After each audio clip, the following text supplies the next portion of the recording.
being late. I hate when people make me late. Like, especially when it's like an event, like important thing that I've been planning for a long time, and I have to sit and wait for people to get ready, or like, I hate being late.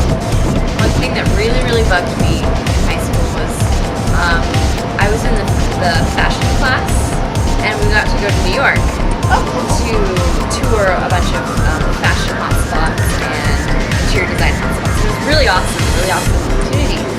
But of course, you know the kinds of girls that those classes attract, and so we were late to everything.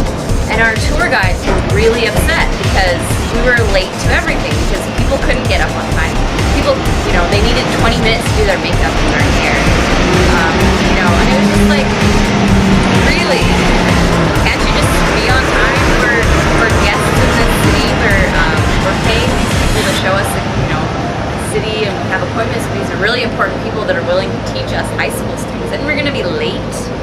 I was like, that's really rude, and it was annoying because I'd run downstairs to be on time, and we'd still have to wait like half an hour for everyone. It was just retarded. Another thing with the being late one is when you're ready to go and you're waiting on other people in the family. My dad is notorious for this one, and so you sit down to do other things, and they're still getting ready. And then when they're finally ready, they're like, "Well, come on, guys, let's go." Like, why are you still getting ready? We're late. You just kind of all look at him like, I've been ready. We're ready. Leave me alone. Yeah. I hate people that hassle me over stuff I already know, or things I already said no to.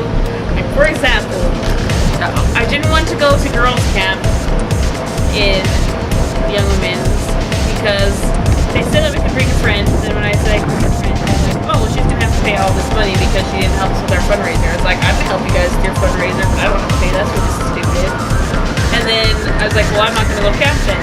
So I already said that. Lady keeps coming to my house and bugging me. Are you going to go to camp? No. Why? Close the door. Are you going to come to camp? No. And then, like, I'm outside just walking, and she, like, follows me, like, down the street. I'm walking. She's, well, why don't you want to go to camp? It would be so much fun. I was like, hello, I've told you no how many times? I'm not going to change my mind. Just leave me alone. Maybe she was getting paid on commission, so she's like, oh, you need to come because I'll get money. Oh, those well-meaning people. Great. Any others to talk about? People that ask questions in class that the teacher just barely answered. Those people piss me off.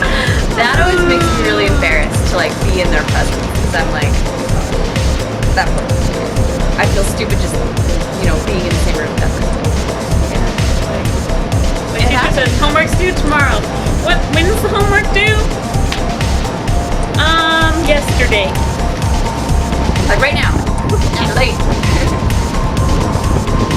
And Still there used to be group projects. yes, I hate hate working in groups.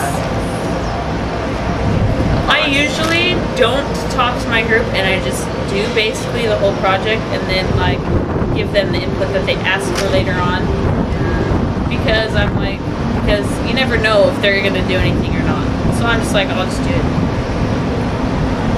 It's really annoying. I would just rather, depend on myself and get my own grade rather than depend on pray that someone shows up to our meeting, and then hope and pray that they do work that will just, get me an A, because it's just, I don't know. Yeah, I just don't like having to depend on people for my grade. And then professors that try to equal it out and say, well, how do you feel all the members in your group did? No one's actually going to be honest. Yeah, I'm not going to say, this person didn't show up, and this person didn't show up, and I had to do all this stuff by myself. I usually tell them, but then they always give themselves more credit. So it looks like I'm lying. Yeah.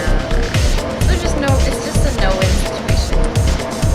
So note to all you professors, group work, no. Please, no. Especially now, because there's nobody I want to work with.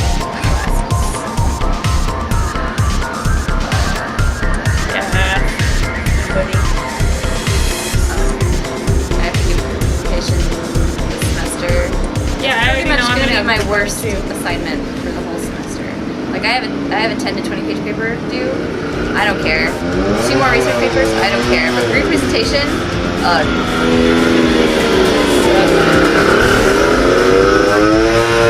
That's annoying too.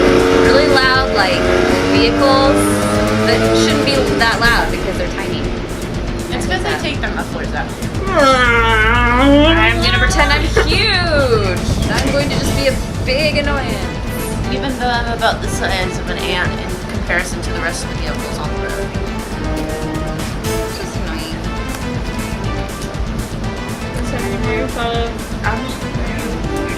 I have one.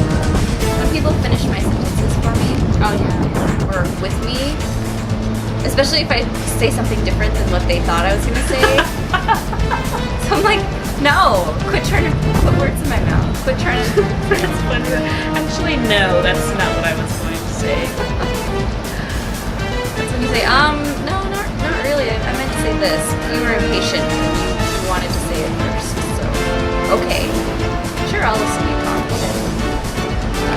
That reminds me of one of the things on You Guys Know thing. It's random thoughts that says, like, you know, people that think that are listening to your story and they're thinking to themselves, oh, I can't wait to tell my story that relates to that, but it's better because it more directly involves me. Oh, yeah. I read that one. There's also the classic RM stories. I don't think they realize they do it though. Yeah, they try to outdo each other. They start one-upping each other with their mission stories, or either it's how awesome they were spiritually or how awesome they were disobediently, and you're just kind of like, we don't know. It's okay.